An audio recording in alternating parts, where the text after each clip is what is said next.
Jack, welcome to Waterstones. Hi, Will. Thanks for having me.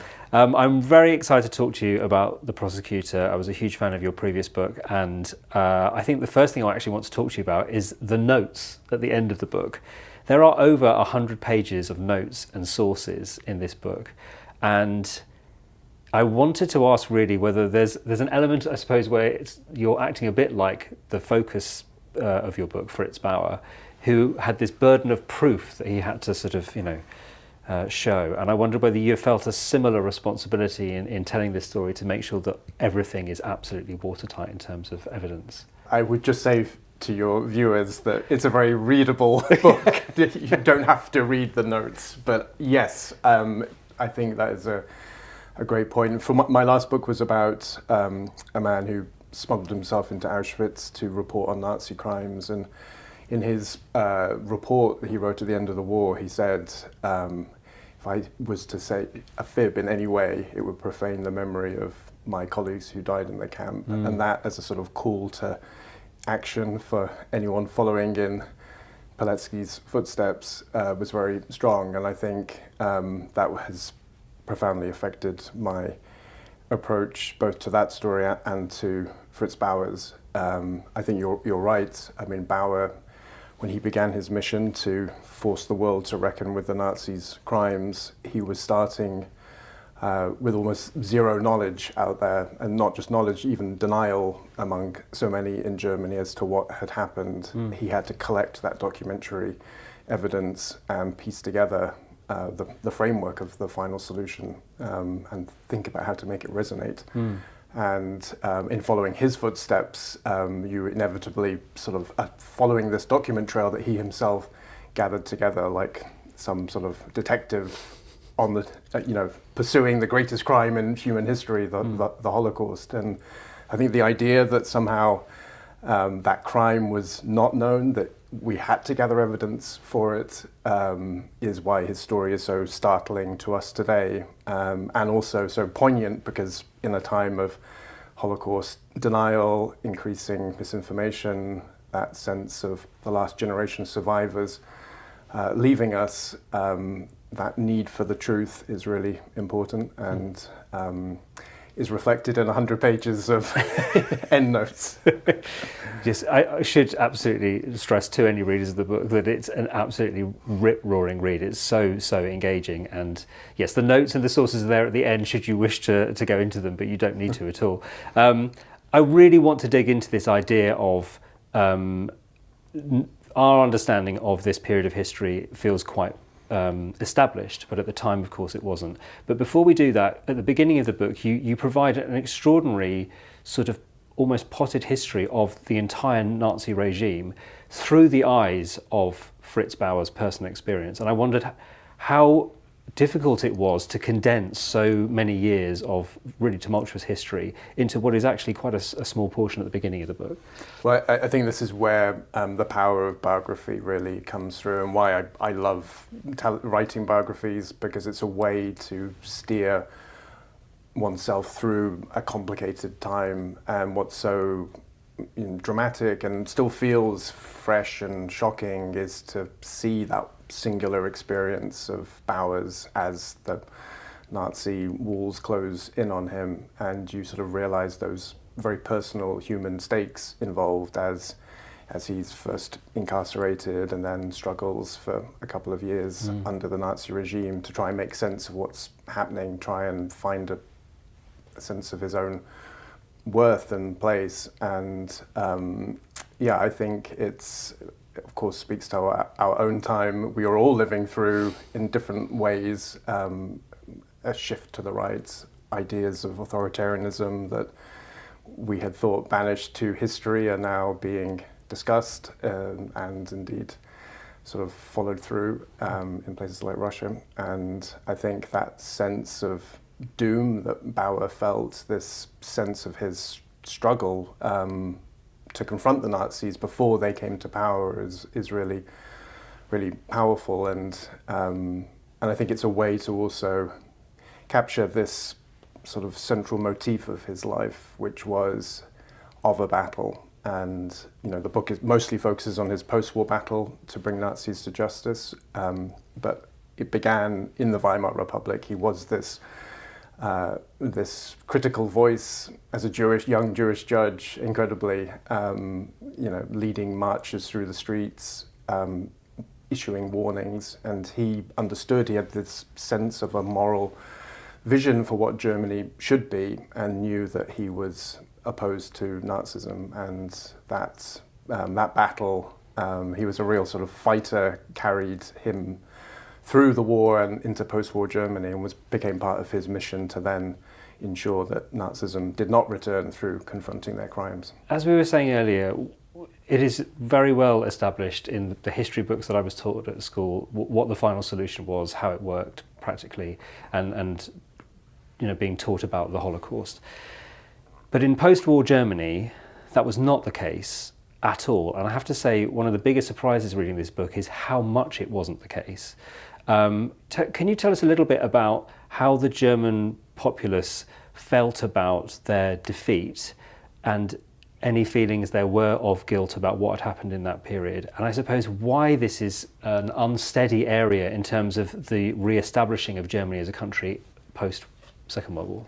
I found myself deeply shocked by plunging into this dark post-war world, because I think, like most of your viewers, myself included, think of World War II ending May 1945, and there's the Nuremberg trials in which Nazis are held to account, and then we sort of fast forward to our own time, and Germany's a progressive liberal place, and we all know what the Holocaust was, and we miss out that crucial battle to establish the Holocaust in our collective memory. The truth was that the vision of justice that the Allies imposed on Germany was incredibly limited.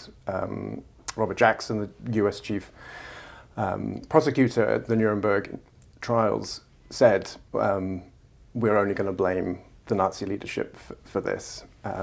He and the Allies in general were already sort of thinking about how to reposition this country that had been their implacable enemy to make it an ally in the emerging Cold War. And by the time Bauer returned to Germany in 1949, that sort of desire to move on from the war, that desire to have Germany be the ally, was so overpowering that it sort of basically all attempts at post-war justice disappeared. Nuremberg itself had not actually focused on the Holocaust. That was seen as a sort of part of the crimes of the Nazi regime, and that reflected lots of things, partly anti-Semitism and the way in which, in fact, the Holocaust had not stood out during the war itself, that despite the efforts of people like Vitor Pilecki, who I wrote about, to draw global attention to it, it had not come into view. And, I think that's why Bauer's story is so amazing, in that he, very clearly identified the Holocaust as the sort of singular crime of the Second World War, and had to sort of figure out how do you change the way people look at it? How do you sensitize a population, which in the case of Germany, shattered by the war, there was mass denial as to the crimes. There was a push towards a sort of relativism in which Germans, looking around at their devastated cities, said, we are victims too. And, Bauer recounts meeting some passengers on the train early on as he arrives, and they say, they clock that he's Jewish, and, he senses their defensiveness, and they immediately switch. They don't even talk about what was the war like for you. They immediately say, oh, life is so tough for us. And what happened when West Germany emerges in 1949 is that the first post-war chancellor, Konrad Adenauer, institutes a policy of mass forgetting, as it were, in which, on the one hand, the crimes of the Nazis were not to be spoken of. On the other hand, the idea of the heroic German people was held up. they too were victims of Hitler, was the way in which they sort of positioned the narrative. And he integrated millions of former Nazis back into society. And on one level, you can sort of understand why that was needed. 8.5 million Germans had joined the Nazi Party. I mean, a huge chunk of the population. Impossible in some ways to ignore that constituency and sort of permanently ostracize them. They did need to be brought back, but the way in which they were brought back is deeply disturbing, and Bauer recognized this as what he needed to change. You can't forget the past. You can't, as Adenauer says, let bygones be bygones. Yeah. There needed to be a reckoning, and he was the man who was determined to do it. Well, as you say, he had to be determined, because I suppose there's one thing which would be to sort of say to the German population that they needed to reckon with their own culpability in what had happened. And that's a very grown-up and sort of important conversation to have. But it wasn't even that wasn't happening. As you say, actual Nazis, some of them fairly high-ranking, being allowed back into positions of power in the new German Republic. And the point that you make really clear is that the driving force, I suppose, behind this is this battle that was emerging between West and East. And this sort of Soviet side of things, who of course were very keen to try and make clear that there were plenty of Nazis who were occupying these positions of power, and that it became this kind of tit-for-tat political thing. You introduce another character along with Fritz Bauer who's really important to the book, who's Reinhard Gehlen. Can you tell us a little bit about him and why he's so crucial to that sort of side of the story?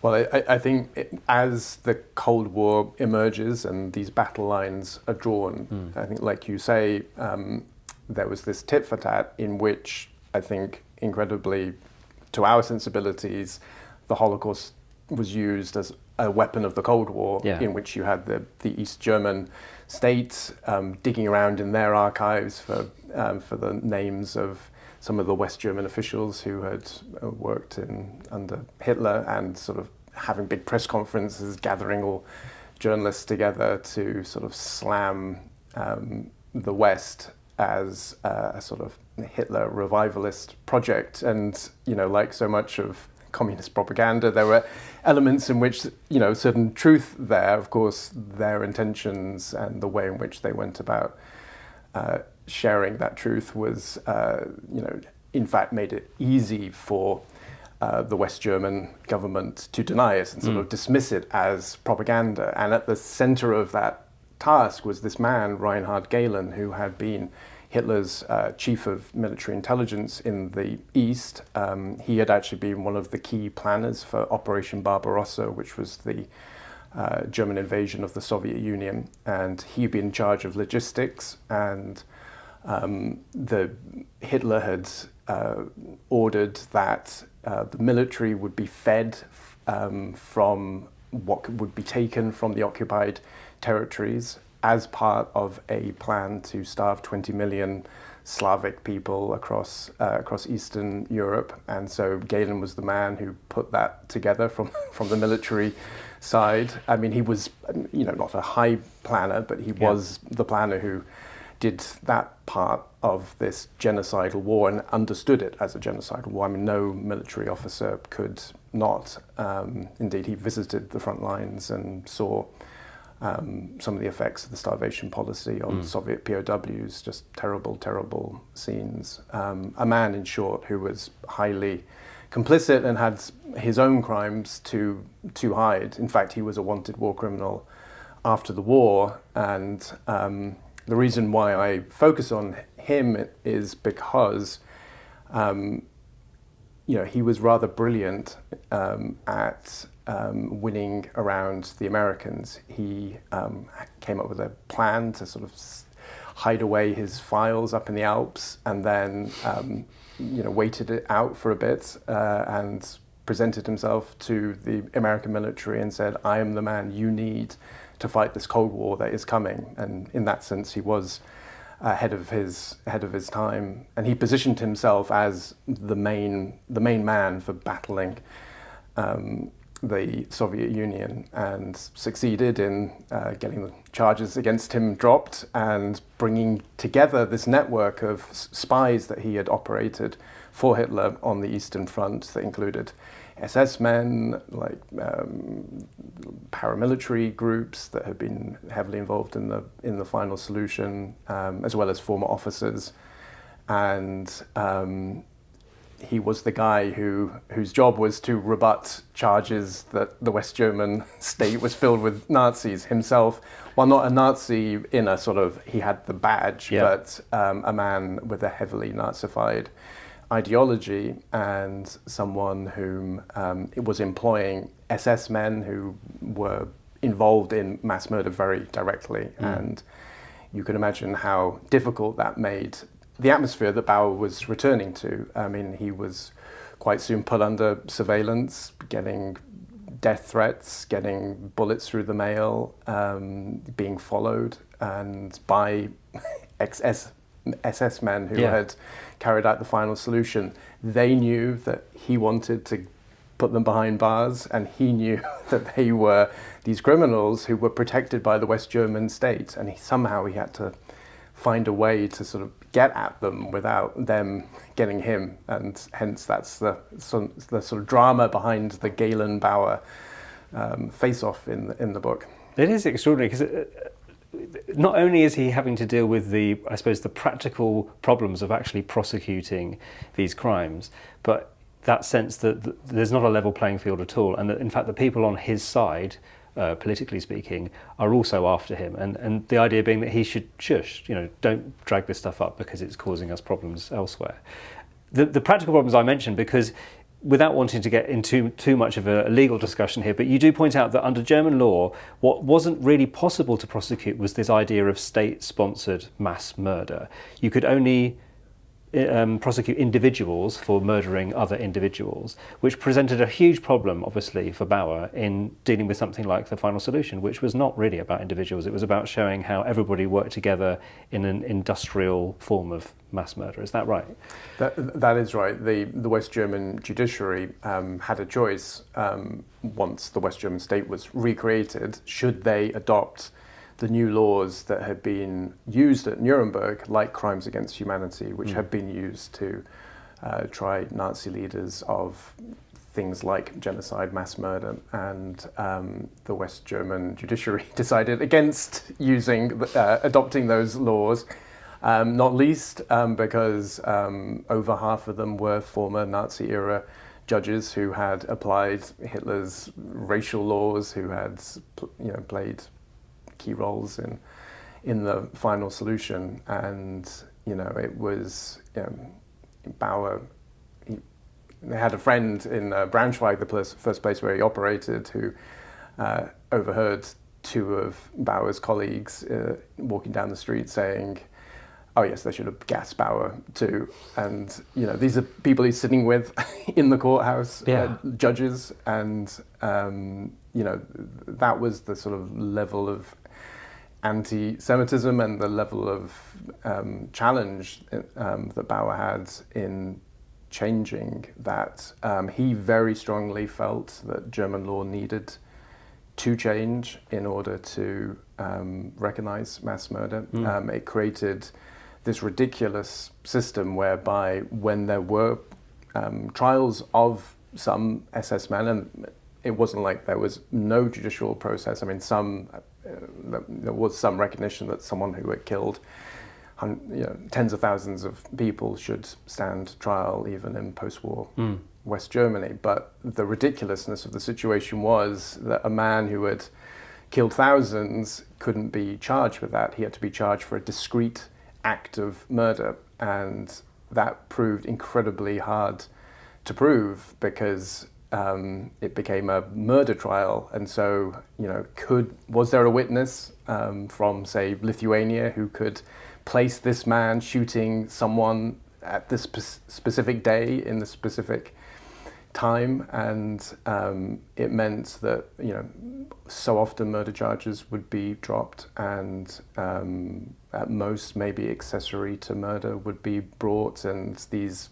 SS killers would get a year or two maybe suspended sentences. And I think it was in the back of Bauer's mind as he begins to think about how to transform the conversation, and he gets onto Adolf Eichmann's trail. In the back of his mind, he's thinking, even if I find this guy, the sort of organizer of the final solution who had been missing since the end of the war, even if I find him, if I bring him to trial in West Germany, is he just going to get 6 months in prison? And what sort of message is that going to send? And that, is in his thinking in many ways for when he does incredibly track him down, which is a great story in the book, involving a blind Holocaust survivor and his 14-year-old daughter who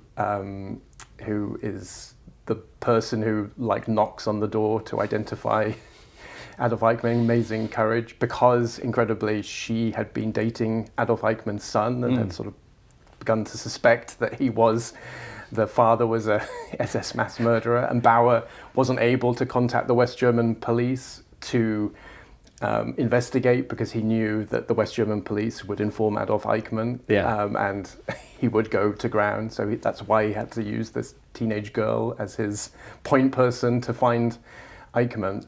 But once he did track him down, he knew, of course, that he needed to go to Israel, because that was the only chance of actually A, capturing him, and B, holding a trial that would properly show his crimes to the world. And that leads us to this just extraordinary Eichmann trial, which I think is, will be well known to lots of your viewers, of course, but I think that's usually the focus is on the Mossad operation and how they got him. But in the background is Bauer, and it was sort of his vision and his sleuth work that found Eichmann in the first place. He actually had to sort of strong-arm Mossad into doing the operation. They weren't interested in tracking down old Nazis as they saw it, and they were fighting for the survival of Israel at the time. So Bauer, eventually confronts them and says, I'm going to go public if you and tell the world how useless you are, and if you don't do something, and that pushes that operation to be. And that is indeed then the first step in Bauer's program in some ways, because that trial was a massive global phenomenon, and it was the first to place the Holocaust at the center of post-war judicial proceedings, the first to really give survivors the chance to speak in public about what they had experienced, and was incredibly impactful. It is an amazing bit of the book, and I think, as you say, a lot of people will be aware of the Eichmann trial because of the other books that have been written about it. But the context of the drama that comes before the trial is absolutely fascinating. And there is actually, to add, the drama around the trial, because of course the trial is incredible, and I'm sure your viewers will sort of know the sort of outlines of what Eichmann looked like as he sort of appeared in that armored glass box and was confronted by these survivors 30 feet away. Incredible courage to speak out against him. In the background, Bauer was thinking, this is step one. I want Eichmann. He's going to get sentenced to death probably, but before he dies, I want him to name all of the West German officials that he was working with during the final solution. In particular, he wanted him to name Konrad Adenauer's chief of staff, one of the most powerful men in West Germany who had been a key framer of the Nuremberg race laws, wanted him to be named by Eichmann and to describe their relationship working together on the final solution. And so in the background is this Cold War battle, which again involves Reinhard Gehlen, the spy chief, because he's trying to sort of silence Eichmann, destroy incriminating evidence, trail Eichmann's lawyers, trail Bauer, trying to sort of control what is said in the courtroom. So there's this sort of battle in the background, which I found utterly compelling, and again this way in which the Cold War is sort of, we think of it as, ideological battle between communism and the West. And I think Bauer had like a really different vision for it. He saw it through the lens of the Holocaust, and he felt, in fact, the Holocaust sort of erased the Cold War once its truth was accepted. It shouldn't be used as a sort of part of the battleground. It could in fact be a way for both sides to come together. He had this really beautiful vision that he wanted a historical archive built between East and West Germany with doors for both sides, and inside would be all the documents of the Nazi era. Yeah. And he thought this was a way to sort of end the Cold War and bring Germany back together, would be through people reading about the crimes of Nazism and recognizing that sort of shared humanity, which now we do understand as being at the center of the Second World War, and indeed something that does bring us together universally. And as you point out, it was the fact that the German population hadn't been encouraged to think about their personal responsibility into what happened with the Nazi era, and that if you don't do that, if you don't reckon with the past, you leave yourself open to the return of populism, or even to repeat those mistakes once again. There was a newspaper headline that you pulled out, which was that a new Hitler would have a very easy job today, basically, in Germany. I mean, I know that we do feel that things are very established now and sort of safe politically, but obviously with everything that's happening in Europe at the moment, politically, with the rise of right-wing politics and populism, is there a risk of that happening again? Well, I mean, we're talking, a week or so after the German elections, in which 1 in 5 voted for the far-right AfD, which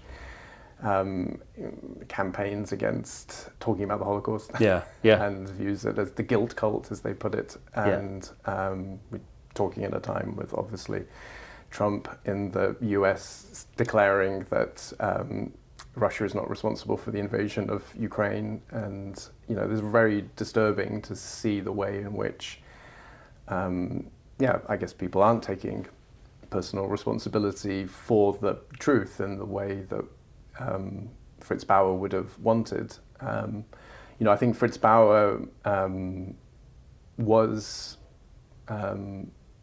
disturbed by that lack of personal responsibility. He died in 1968, the summer, and got to see that great social awakening. He had worked very closely with some amazing young West Germans who I write about in the book, these sort of radical activists who wanted to confront their parents with the crimes of the Nazis. One in particular, this guy Thomas Harlan, that I just know readers are going to love. He was the son of Josef Goebbels' favorite film director, who made one of the worst anti-Semitic films of the Third Reich. And he was very determined to have it out with his dad, and became a key figure for Bauer, both in terms of traveling secretly across the Iron Curtain to Poland to get archival material for him, but also as a sort of like a test case that there would be a new generation coming through, that if he could get the truth into their hands, then it would lead to change. And he saw some of that happening in 1968, but at the same time he died deeply concerned that the reckoning hadn't gone far enough, and really this sort of sense that there is a battle to be fought. His whole life had been a battle, and I think that's why it's so resonant for us today, because I think a lot of liberals, progressives, even centrists, a lot of have grown, who've come of age in the 90s, like me, and sort of thinking of the end of history, and that we have sort of achieved a certain idea of how society should be, and that other countries are aiming for, and this sense of progress, and and think that is under threat in a way that Bauer would very much recognize today, and would be the guy in his deep gravelly voice calling us to action. At the same time, if we ever got to have a quiet chat with him, he was a man of, he's just such a lovely, compassionate, sensitive man. He's sort of, that's one of the things I loved about writing about him, was this sort of dichotomy between the man calling us to change, and the one who also needed to be consoled and was lonely and looking for love in lots of ways. And I think that humanism that he embodied is, when it comes to our personal responsibility to confront the past, to confront the lies around us, he is an example of how we can sort of embody that humanity, I think. I did want to finish on Fritz as an individual, because the story that you tell in the book is, as I say, fascinating, and the legal side of it even absolutely incredible. But it took a real toll on Fritz Bauer, mentally and physically, to do that work. And running alongside that, of course, was the fact that not only was he a target to people because of his Jewishness, but he was also homosexual, and so that he'd been sort of targeted in two ways. And then, as you say, that means that he's living at a time when homosexuality was still illegal, desperately in need of love and support, as anybody would be if they were doing the kind of work that he was doing, but not able to find that kind of companionship easily. Just to finish off, what do you think did keep him going as long as he did keep going with this sort of fight, and how did that reckon with, I suppose, the cost to him personally? It's worth just noting something else that surprised me about West German history, that the Allies stripped out almost every Nazi-era statute from the West German law books, except those laws persecuting gay men. So when Bauer, he'd been in exile in Denmark, fled to Denmark, and when he returned, it was in the knowledge that if he was ever caught with another man, he would lose his job for sure, face 5 years more in prison, hard labor, and his mission would be over. And there's a real sacrifice in what he had to do, and I think that comes back to what's so remarkable about Bauer, because he had this vision for justice, this idea of the need to bring Nazis to court and speak about their crimes. But it was part of this much larger vision that he had, that he felt that the trials themselves that he staged needed to expose the roots of Nazism in German culture. He felt very strongly that the authoritarianism, the militarism, the extreme conservatism that he had grown up with needed to be exposed, and that connection made between those sort of qualities that he had seen in people around him with the mindset that had supported Hitler, and as part of that was, of course, the fact that homosexuality was, outlawed in Germany and persecuted very heavily, and through those Nazi-era laws that continued. It was the way in which survivors were treated, seen as that their internment had been justified. In the mindset of many West Germans, and he wanted a great opening of West German culture to come about through these trials, not because he thought that the ex-Nazis themselves would suddenly sort of recognize their culpability. There's a great scene in the book in which he actually finds a Nazi doctor who would, arrest him and has him summoned up to his office and said, "Why, you, an educated man, why did you take part in mass murder?" And the doctor just could not. He's like, "Why have you singled me out? I was just following orders." All that stuff. He could not take responsibility. And Bauer's vision was to try and inform that next generation in the hope that they would embody the change, and they would create the Germany in which he, as a gay, Jewish, progressive man who had been very lucky to survive the Nazis, would actually be accepted for all of those different identities, and that difference wouldn't be a threat but would be celebrated, and that's a powerful message for us today. It's incredibly powerful, as you say, especially today with everything that's happening in Germany and wider Europe currently.